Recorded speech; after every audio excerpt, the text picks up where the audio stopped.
Praise లేడండి, అందరికి వందనాలు. బాగున్నారా? చాలా సంతోషం విధంగా కలుసుకోవడానికి దేవుడు తన చక్కటి అవకాశాన్ని ఇచ్చాడు. ఈరోజు మనము యేసు ప్రభు వారు శిలువ మీద పలికిన 4వ మాటను చూడబోతూ ఉన్నాం. మత్తయి సువార్త 27వ అధ్యాయం 40వ వచనం. మత్తయి సువార్త 27వ అధ్యాయం 40వ వచనం. ఇంచుమించు 3 గంటలప్పుడు యేసు ఏలి ఏలి లామా సబక్తాని అని బిగ్గరగా కేక వేశాను. ఆ మాటకు నా దేవా నా దేవా నన్నెందుకు చేయి విడిచితివని అర్థము. ఇక్కడ నా దేవా నన్ను చేయి ఎందుకు విడిచితివి అని ఆయన పలకలేదు, కానీ ఏలి ఏలి లామా నా సబక్తాని అని పిలిచాడు. ఏలి ఏలి లామా సబక్తాని అనగా నా దేవా నన్నెందుకు చెయ్యి విడిచితివని అర్థం.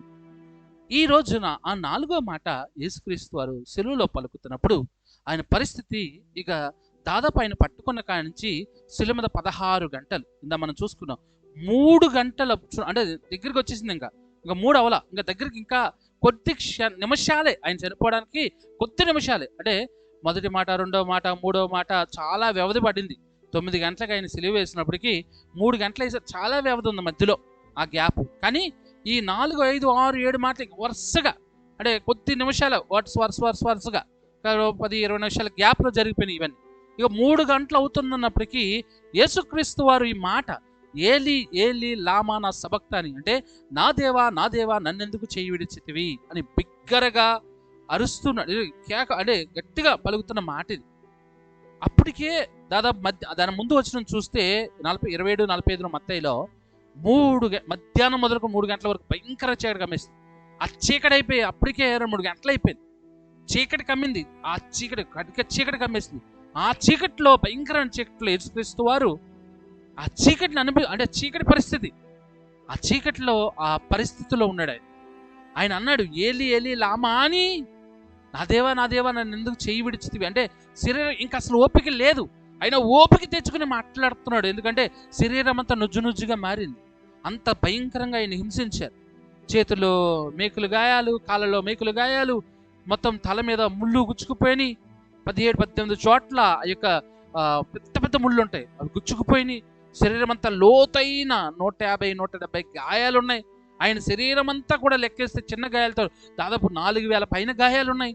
శరీరం అంతా రక్తము స్రవించిపోయి కారిపోయి ఇంకా అసలు లేదు. ఇక ఆఖరి నిమిషాల్లో ఉన్నాడు ఆయన. ఆ సమయంలో ఆయన మాట్లాడుతున్న మాట ఏలి ఏలి లామా నా సబక్తాని, నా దేవా నా చెయ్యేందుకు విడిచితివి. ఈ మాట అండి మొదటి మాటలా కాదు, రెండో మాటలా కాదు, మూడో మాటలా కాదు. ఎందుకంటే మొదటి మాట ఆ సిలువ వేస్తున్న వరకు మాట్లాడాడు తండ్రితో. రెండో మాట సిలువ మీద దొంగతో మాట్లాడాడు. మూడో మాట తన తల్లితోనూ తన శిష్యుడితోనూ మాట్లాడాడు. 4వ మాట మరలా తండ్రితో మాట్లాడుతున్నాడు. ఇది వేదన కలిగిన మాట. ఎలాంటి మాట అంటే మొదటిది క్షమాపణ మాట, రెండోది కృపా మాట, మూడోది బాధ్యత కలిగిన మాట, 4వది వేదన కలిగిన మాట. ఎంత వేదన అంటే అసలు అంతకన్నా అనుభవించలేడు మనిషి. అంత వేదన కలిగి, అంటే ఆ వేదన దేవుడు తనను వదిలేసాడని కాదు, యేసు తండ్రితో మాట్లాడుతున్నాడు ఈ మాట. నా దేవా నన్ను ఎందుకు వదిలేసావయ్యా అని ఆ బాధ శారీరక ఎందుకు పలుకుతున్నాడు ఈ మాట అంటే శరీరంలో నొప్పులు అనుభవించలేక కాదు, శరీరం నొప్పులు అనుభవించలేక ఈ మాట పలకట్లేదు. తనతో దేవుని ఎడబాటును తట్టుకోలేక, దేవుని సన్నిధిని తను తట్టుకోలేక, అంటే దేవుని సన్నిధి తనతో లేదనే ఆ విషయాన్ని తట్టుకోలేక నా దేవా నా చెయ్యి ఎందుకు విడిచావని ఒక బాధతో నిండిన అరుపు. ఇది శరీర బాధ కంటే ఆత్మీయ బాధను ఎక్కువగా వ్యక్తం చేస్తుంది. ఎక్కువగా అక్కడ మనకు కనబడేది అంతే. ఎందుకు ఆయన అలా అరుస్తున్నాడంటే శిలువపై జరిగిన అత్యంత గంభీరమైన సంఘటన ఇది. దేవుడు యేసు యొక్క చెయ్యి విడవడం. ఎందుకు విడిచాడు యేసయ్యని దేవుడు చెయ్యి అనేది ఈరోజు మనం చూడబోతున్నాం. ఈ 4వ వాక్యంలో 4వ మాటలో ఎందుకు తండ్రి అయిన దేవుడు యేసు చెయ్యి విడిచవలసి వచ్చింది, ఎందుకు తండ్రి యేసు చెయ్యి విడిచాడు అనేది మనం చూద్దాం. దానికన్నా ముందుగా ఆయన ఏలి ఏలి లామా సబక్తాని అని అరిచినప్పుడు అక్కడ వారు బిగ్గరగా కేక వేసినప్పుడు ఏలి ఏలి నా సబక్తాని అని బిగ్గరగా శిలువ మీద, అంటే కేక వేయడం అంటే ఇక్కడ బేసిక్గా ఇక్కడ ఫ్యాన్ తిరుగుతుంది, అయినా కానీ నాకు చెమటలు పడుతున్నాయి, మీకు కనబడుతుంటుంది. ఈ చెమటలకే దేవా ఇంకొక గంట వాకింగ్ అమ్మా అయిపోతుంది. ఏ మాటలు కూడా అంత గట్టిగా రావు, ఇందాక అరిసినట్టు రావు. ఆయన సిలువలో రక్తమంతా కారిపోయింది, భయంకరమైన వేదన, 16 గంటల నుంచి నీళ్లు లేవు. అలాంటి సమయంలో ఆయన కేక వేయడం అంటే మాటలు కాదండి. ఏలి ఏలి నా సబక్తాని అని బిగ్గరగా కేక వేస్తున్నాడు ఆయన. ఆ కేక వేసే ఓపిక కానీ ఒంట్లో అసలు లేదు. కానీ ఆయన అసలు ఎడబాటు, దేవుడి నుంచి ఉన్న ఎడబాటుని తట్టుకోలేక ఆ కేక గట్టిగా అరిచాడు. ఆ కిందన్నోళ్ళండి విని ఏమంటారంటే, ఇదిగో ఏసేసి ఎవరిని ఏలి అని పిలుస్తున్నట్టున్నాడు, ఇదిగో ఏలి అని పిలుస్తున్నాడు, రండి రండి చూద్దాం, ఏలి వస్తాడేమో చూద్దాం, ఏలి అని పిలుస్తున్నాడేమో రండి చూద్దాం అని కొంతమంది అనుకున్నారండి. ఆయన నా దేవా నా దేవా నా చెయ్యేందుకు విడిచావని ఆయన అంటుంటే వీళ్ళకి ఏలి అని పిలుస్తున్నాడేమో, ఏలియా వస్తాడు రండి రండి అంటే ఆయన పిలిస్తే ఏలియా వస్తాడని నమ్మే వాళ్ళే వీళ్ళు నమ్ముతారు. ఎందుకు నమ్మరు? యేసుప్రభు చచ్చిపోయిన శవాన్ని లేపినప్పుడు 4 రోజులైన లాజరు శవాన్ని బయటకు వచ్చినప్పుడు వీళ్ళు ఉన్నారు చూశారండి. ఏలియాని పిలిస్తే ఏలియా వస్తాడని తెలుసు వీళ్ళకి. ఎందుకంటే యేసయ్యా దేవుడని నమ్మకపోయినప్పటికీ వాళ్ళు మనసులో ఒప్పుకోవట్లేదు, కానీ మామూలుగా తెలుస్తుంది, అరే యేసే దేవుడే ఏం చేస్తాం అని తెలుస్తుంది, కానీ ఏం చేయలేరు వీళ్ళు. ఆయన ఏలి ఏలి లామా సబక్తాని అనగా నా దేవా నా దేవా నా చెయ్యేందుకు విడిచితివి. ఒక ఇన్ఫ్లుయెన్సర్ ఉంటాడండి యూట్యూబ్లో, ఒక ఇన్ఫ్లుయెన్సర్ ఉన్నాడు. ఆయన ఈ వాక్యాన్ని ఎత్తిపెట్టుకుని, నిజంగా చాలా మందికి ఈరోజు బైబిల్ అంటే ఏంటి తెలియట్లే, బైబిల్లో దేవుడు ఏం మాట్లాడో తెలియట్లే. ఆయన అంటాడు, శిలువ మీద యేసు ప్రభువు వారు గౌతమ్ బుద్ధుని పిలిచాడు. ఎలాగా మీకు చెప్తాను చూడండి. ఈ వాక్యం చదివి ఏలి ఏలి లామా సబక్తాని అన్నాడు, అనగా నా ఏలినవాడా నా ఏలినవాడా లామా. లామా అంటే బుద్ధుడు కొన్న ఇంకొక పేరు లామా. లామా అని పిలిచాడంట. ఆడికి అంటే అలా పిచ్చెక్కిపోతుంది ప్రపంచానికి, ఏం చేయాలి తెలియక బైబిల్ని వక్రీకరిస్తాం. యేసుప్రభు శిలువ మీద బుద్ధుని పిలుస్తాం. అసలు ఇక్కడ ఏం రాయబడింది? ఏలి ఏలి లామా సబక్తాని అనగా నా దేవా నా చెయ్యింది విడిచో, నా పక్కనే ఉంది కదా అర్థం. వీడికి ఇష్టం వచ్చింది చెప్పేసుకోవడమే. ఈరోజు అలా మారిపోయారు. అక్కడ నుంచున్నాడు కదా అలాగే పడుతుంది. ఈయన ఏలియాని పిలుస్తున్నాడేమో, ఏలియా కన్నా గొప్పవాడు అక్కడ ఉన్నాడు, వీళ్ళు ఏలియాని గొప్పవాడు అనుకుంటారు.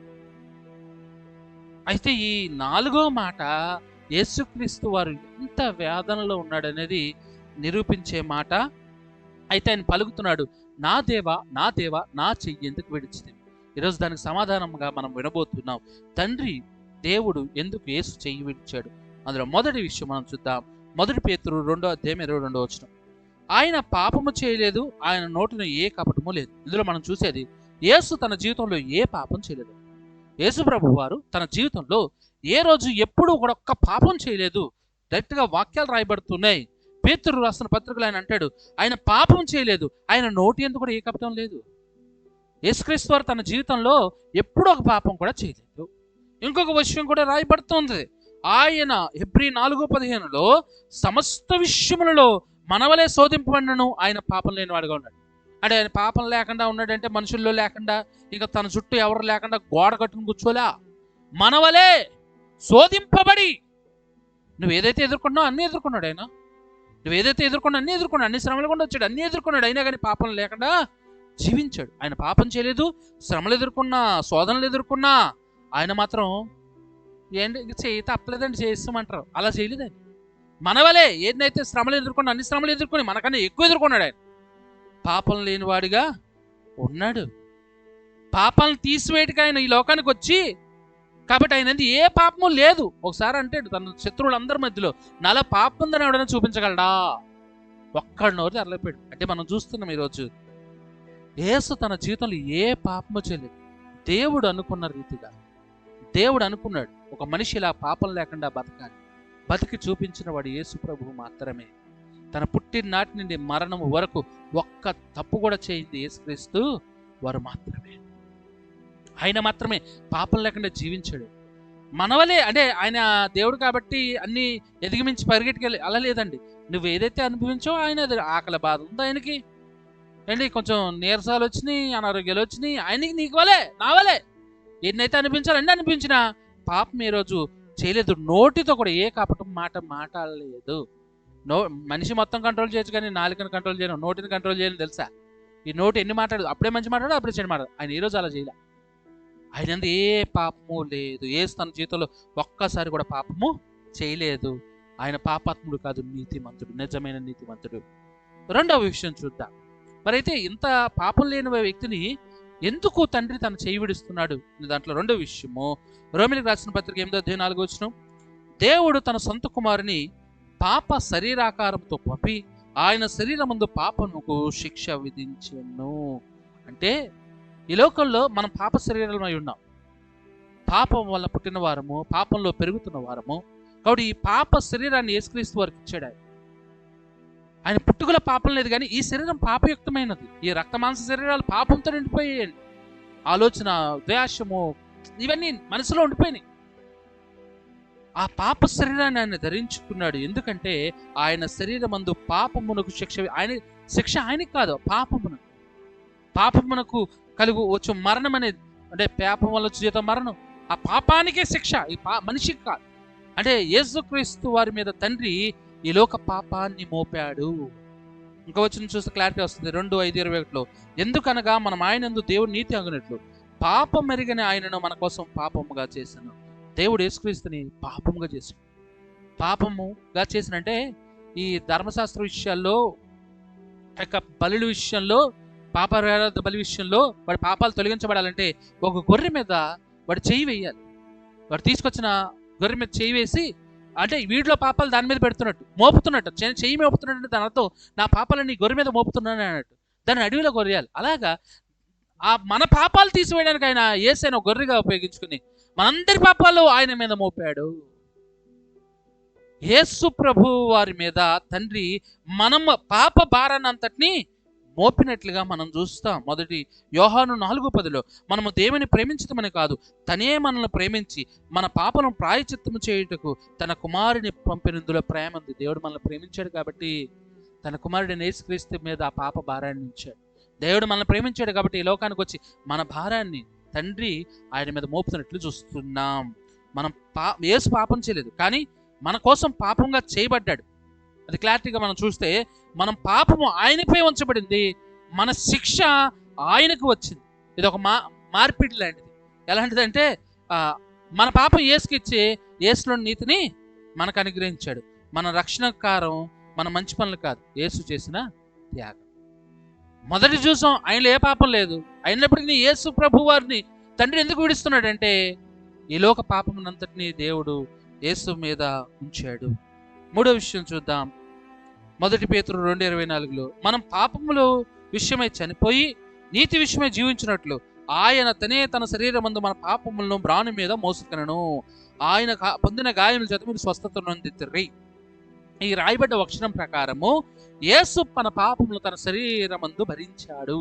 తండ్రి మోపడమే కాదు, ఈయనకి ఇష్టమైంది. ప్రభువా, ఆయన ప్రార్థన చేస్తాడు గెత్సెమనే తోటలో. ఆయన పట్టుకోవడానికి 1 గంట ముందు గెత్సెమనే తోటలో ఆయన ప్రార్థన, ప్రభువా ఈ గిన్నె నా యొద్ద నుండి తొలగించు, నా చిత్తము కాదు నాయనా నీ చిత్తమే సిద్ధి. ఆ గిన్నె ఏంటంటే అది ఇదే ఎడబాటు, దేవునితో ఎడబాటు. నేను ఈ పాప భారాన్ని నేను మోయలేను. ఓకే, నీ చిత్తం, నీ సిద్ధం, నా ఆలోచన కాదు, ఒక మనిషిగా నీ చిత్తమే సిద్ధించును గాక. దాన్ని ఇక్కడ యేసయ్య భరిస్తున్నాడు. ఎందుకు భరిస్తున్నాడంటే మనము పాపం విషయమై చనిపోవలసిన ఉండగా మనము జీవించినట్లుగా, నీతిగా జీవించినట్లుగా మన పాపాలని ఆయన శరీరమందు మ్రాను మీద మోసుకొని మన పాప భారాన్ని అంతా ఆయన మోస్తున్నాడు. ఇందా నేను చెప్పినట్టు పాప ప్రాయశ్చిత్తార్థ బలిలో ఒక గొర్రె మీద చేయబెట్టినప్పుడు అది వెళ్ళిపోతుంది, అది అరణ్యంలోకి వెళ్ళిపోద్ది, మోసుకుంటూ వెళ్ళి దేనికో దానికి బలి చచ్చిపోద్ది. అలాగే యేసుక్రీస్తు మన మన మన ఆయనకి ఇష్టమైంది.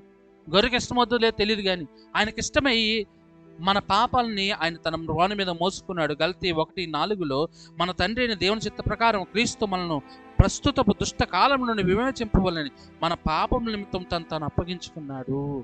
మనకు చనిపోవాల్సి ఉండగా ఆయన మన పాప భారాన్ని భరిస్తున్నాడు. తను అప్పగించుకున్నాడండి. మరణానికి తను అప్పగించుకుంటున్నాడు. తనకి ఇష్టమైంది, తను చనిపోవడానికి తనకి ఇష్టమైంది. యెషయా 53:11 అతడు తనకు కలిగిన వేదనను చూసి తృప్తినందును నీతిమంతుడైన నా సేవకుడు జనుల దోషమును భరించి నాకున్న అనుభవజ్ఞానం చేత అనేకులు నిర్దోషులుగా చేయను. నీతిమంతుడైన సేవకుడు యేసుక్రీస్తు వారు మన పాపాలను భరించండి, మనల్ని తిరుగుబాటు చేసిన వారికి విడిపించుకోవడం కొరకు యేసు మన పాప భారాల్ని భరించాడు. ఆయనే మన ప్రతి భారాన్ని, ఆయన మా భారము భరించుచున్నాడని రాయబడుతుంది కీర్తనలో. మన భారం భరించి, ఏ భారం? మన వెయిట్ కాదు, మన పాప భారాన్ని, నువ్వు అనుభవించవలసిన శిక్షను ఆయన భరించాడు. అయితే పాపము లేని ఆయన పాపముగా చేయబడ్డాడు. మన పాపమంతా ఆయన మీద వేయబడ్డది. కాబట్టి పాపం వల్ల ఏం కలుగుద్ది అంటే కీర్తన 22:1, యెషయా 59:2, యెషయా 59:2 మీ పాపములు ఆయన ముఖమునకు మీకు మరుగుపరిచిన గనక ఆయన ఆలకింపుకున్నాడు. మీ పాపం ఏం చేస్తుందంటే దేవునితో సంబంధాన్ని దూరం చేస్తుంది. ఎప్పుడైతే ఈ లోక భారమంతా యేసు ప్రభు మీద పాపం పడదో, తండ్రే వేశాడు, ఎందుకంటే మనల్ని ప్రేమించాడు కాబట్టి కుమారుడు మరణాన్ని కోరుకున్నాడు ఆయన. ఎప్పుడైతే ఈయన మీద లోక పాపమంతా మోపబడ్డదో భయంకరమైన చీకటి కమ్మేసింది. దేవుడి ఎడబాటు కనబడుతున్నది అక్కడే చీకటి. ఆ చీకటిలో ఆయన పాప భారమును మోస్తున్నాడు యేసయ్య. మరి ఆయన తండ్రి పాప భారాన్ని మోపాడు, తనకిష్టమైంది ఆయన కూడా శిలువ మీద పాప భారాన్ని మోస్తున్నాడు. ఆయన పాపమాయన అన్నప్పుడు దేవుడు పరిశుద్ధుడు గనక దేవునికి దూరం, సంబంధం దూరం అయిపోయింది. పాపమున్న దగ్గర దేవుడు ఉన్నాడు. పాపానికి ఆయన దేవుడు చేయి విడవకపోతే యేసులో పాపం నిలవదు, ఆ పాపం తొలగించబడుతుంది. యేసు ప్రభు బ్రతికించబడతాడు, మిగిలిన పాపలందరూ చచ్చిపోతారు. కాబట్టి బాధ కలిగిన తండ్రి తన చేయి విడిచిపెట్టేయాడు, ఎందుకంటే ఆయన పాపమై ఉన్నాడు కనుక. దేవుడు పరిశుద్ధుడు గనుక పరిశుద్ధమైనది ఆయనకి ఇష్టం. ఆ సమయంలో యేసుక్రీస్తు ఈ లోక పాపమును మోస్తున్న గొర్రెపిల్ల అంతే. అందుకే దేవుడు తన కుమారుడి చెయ్యి విడిచిపెట్టాడు. మన పాపాలు దేవుడి నుండి మనల్ని వేరు చేస్తాయి. దేవుడు పవిత్రుడు కాబట్టి పాపంతో సహవాసం చేయలేడు. మనం చేస్తాం పాపంతో, ఆయన చేయలేడండి. ఆయన పాపంగా మారాడు కాబట్టి దేవుడు యేసుతో సహవాసం చేయలేకపోయాడు. సిలువ యేసు ఈ వేరుపాటును అనుభవించాడు. దేవుడితో ఉన్న ఎడబాటును అసలు తట్టుకోలేక ఈ మాట పలుకుతూ మనకు రావాల్సిన శిక్షణ ఆయన అనుభవిస్తున్నాడు. ఎప్పుడు సరే పాపాన్ని తేలిగ్గా చూడకో, అది మన దేవునితో ఉన్న సంబంధాన్ని విరగొడుతుంది. యేసుక్రీస్తుని దేవుడు ఎందుకు వదిలేశాడు సిలువ మీద? ఆ ఎడబాటు ఎందుకు వచ్చిందంటే లోక పాపం మోసుకుని పోతున్న గొర్రెపిల్ల. ఆయన అప్పుడు ఆపితే గనక ఈ లోకానికి ఇంకా క్షమాపణ లేదు. అందుకే తండ్రి తను మనల్ని ప్రేమించాడు కాబట్టి ఆయన చెయ్యి విడిచేశాడండి. అప్పుడు మనం గమనించవచ్చు మన పాపములు యేసు భరించడం వల్ల దేవుడు పరిపూర్ణంగా చెయ్యి విడిచేశాడు. కీర్తన 22:1 నా దేవా నా దేవా నీవు నన్ను ఎలా వినాడుతీవి, నన్ను రక్షింపక నా ఆర్తదని వినక నీవేళ దూరముగా ఉన్నాను. దావీదు మాట పలికినాడు, కానీ దేవుడి విషయంలో నిజంగా జరిగింది. నా దేవా నన్ను ఎందుకు విడిచేశాడు? ఈరోజు ఎందుకు దేవుడు యేసును విడిచాడంటే మనము చనిపోకుండా బతకడానికే. అయితే దేవుడు పరిపూర్ణంగా వదిలేస్తాడా? లేదండి. దేవుడు పరిపూర్ణంగా వదిలేసేవాడు కాదు. హెబ్రీ 9:28 అలాగనే క్రీస్తు కూడా అనేకులు పాపం భరించుటకు ఒక్కసారి అర్పింపబడి, క్రీస్తు మనందరి కొరకు ఒక్కసారి అర్పింపబడి తన కొరకు కనిపెట్టుకొని ఇండు వారి రక్షణ నిమిత్తం పాపం లేకుండా రెండోసారి ప్రత్యక్షం యేసు మరణించి తిరిగి లేచి. యేసు చేయి విడిచిపెట్టలేదండి దేవుడు. ఆ కొద్దిసేపు ఎడబడరు, నిజంగా తట్టుకోలేక యేసయ్య ఆ మాటలు మరపెట్టి, కానీ వెంటనే తర్వాత మరణం తర్వాత యేసుక్రీస్తుని తిరిగి లేపాడు దేవుడు. ఈరోజున ఈ వాక్యం మనకు నేర్పేది ఏంటంటే దేవుడితో ఎడబాటు మంచిది కాదు. ఈరోజు కొంతమంది సంఘానికి వెళ్ళరు, ఒక్కొక్క రోజు ప్రార్థన చేయాలి, దేవునితో గడపరవాలి ఏంటి. ఒక కొద్ది నిమిషాలే దేవుని ఎడబాటుని యేసయ్య తట్టుకోలేకపోయాడు. ఈరోజు ప్రియ సంఘం నువ్వు ఎలా తట్టుకుంటావు? దేవునికి ప్రార్థన చేయకుండా, దేవుని మాటలు వినకుండా, సంఘానికి రాకుండా ఎలా ఉండగలుగుతున్నావు ప్రియ సంఘమా? ప్రియ దేవుని బిడ్డలారా, నీలో ఎంత వేదన రావాలో తెలుసా? నిజంగా యేసయ్య కొద్ది నిమిషాలే అంత మరణకరమైన పరిస్థితుల్లో దేవుని ఎడబాటుని తట్టుకోలేకపోతే మరి నువ్వు నేను అన్నీ ఉండి అన్నీ కలిగి కూడా సండే చర్చికి రావట్లేదంటే ఎంత వేదన రావాలో తెలుసా? మనలో ప్రార్థన చేయట్లేదంటే ఎంత వేదన రావాలి. దేవునితో గడపట్లేదు. దేవుడు అవకాశం ఇచ్చినప్పటికీ ఆయన చేయబట్లే, మనమే చేయలాగేసుకుంటున్నాం ఈరోజు. వద్దండి, అది ఆ దేవుడు నిజంగా యేసయ్య ఎంత బాధపడ్డాడు తెలుసా? అక్కడ ఎంతగా వేదన పడ్డాడంటే కొద్దిసేపు దేవునితో ఎడబడ్డాడు. ఈరోజు అది మనలో ఉండట్లేదు. దేవుడు చేయబడట్ల, మనమే చెయ్యి విడిచి ఇష్టానుసారంగా బతికి ప్రభువా కష్టం వస్తే ఎందుకు విడిచేసావంటున్నావు. ఆయన విడవట్లేదు. ప్రార్థన చేయకుండా, చర్చికి రాకుండా, ఇష్టమైన పాపాలు చేసుకుంటూ దేవునికి దూరం అయిపోతున్నావు. ఈ ఎడబాటు నచ్చుతుందా నీకు? ఈ ఎడబాటు మంచిది కాదు. ఆయన చేతుల్లో మన చేతులు ఉండాలి. ఆయన నడిపిస్తున్నట్టు మనం నడిపించబడాలి. ప్రియ సంగమా, దేవుడు మనతో మాట్లాడుతున్నాడు. ఈ 4వ మాట వేదన కలిగిన మాట. యేసయ్య అనుభవిస్తున్నాడు అది. ఈరోజు నువ్వు నేను అలా దేవునికి ఎడబాటుగా ఉంటామని కాదు దేవుడు మనల్ని పిలుచుకున్నాడు. ఆయనతో కలిగి ఉంటామని, ఆయనతో ముందుకు నడుస్తామని. మరి మన జీవితాలు పాపాన్ని విడిచిపెట్టి దేవునికి ఎంత దగ్గరగా ఉండడానికి కుదిరితే అంత దగ్గరగా ఉందామండి. దేవునికి సంఘంలో ఎంత దగ్గరగా దేవుని దగ్గర ఉండగలిగితే అంత దగ్గరగా ఉందాం. దేవునితో ఎడబాటు మంచిది కాదు. ఎందుకు దేవుడు మన కొరకే, మనం ప్రేమించడం కొరకు, మనం రక్షించడం కొరకు, మన పాపముల నుంచి మనల్ని విడుదల ఇచ్చి నీతిమంతులకు తీర్చడం కొరకు తండ్రి యేసు చెయ్యి విడిచేశాడు మన కొరకే. మరి ఆ త్యాగాన్ని గుర్తుంచుకుంటావా? ఆ త్యాగాన్ని గుర్తుంచుకుని దేవునికి దగ్గరగా మనం బతుకుదాం. దేవుని దగ్గరగా ఉందా?